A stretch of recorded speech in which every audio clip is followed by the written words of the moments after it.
Direction la Côte d'Ivoire à présent pour cet important rassemblement des Burkinabés de ce pays pour soutenir le programme de développement du président du Faso, Roch-Marc Christian Kaboré. La diaspora burkinabé s'est mobilisée hier dimanche au Palais de la Culture d'Abidjan à l'appel des autorités du Faso pour une rencontre d'échange et d'information. La lutte contre le terrorisme, les élections de 2020, les préoccupations de la communauté burkinabé de Côte d'Ivoire sont entre autres les sujets abordés au cours de ce meeting et c'est Omar Azombre qui nous en parle. Ils sont venus des 4 coins de la Côte d'Ivoire pour prendre d'assaut les 4000 places du Palais de la Culture d'Abidjan dans le quartier Trècheville. Jeunes, vieux, femmes, têtes couronnées de la diaspora burkinabé vivant en Côte d'Ivoire, tous comme un seul homme entonnent l'hymne national de leur mère patrie. Le Burkina Faso est dans le viseur des terroristes.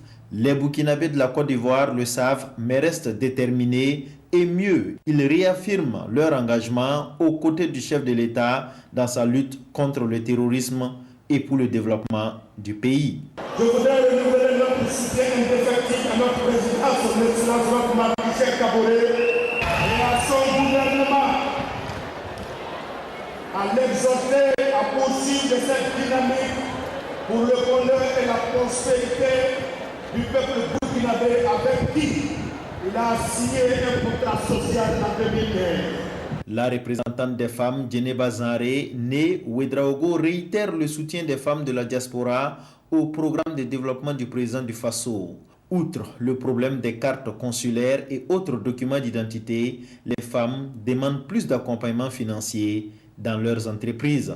Nos doléances ont été au niveau des femmes, d'aider les femmes pour se prendre en charge.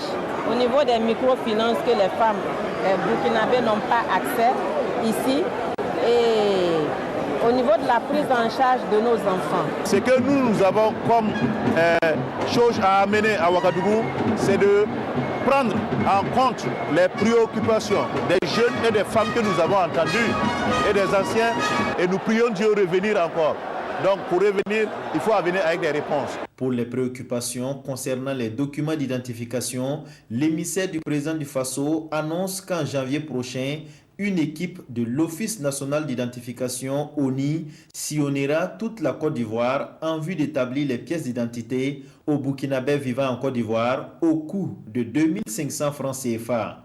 Un document qui leur permettra sans doute de prendre part aux échéances électorales de 2020.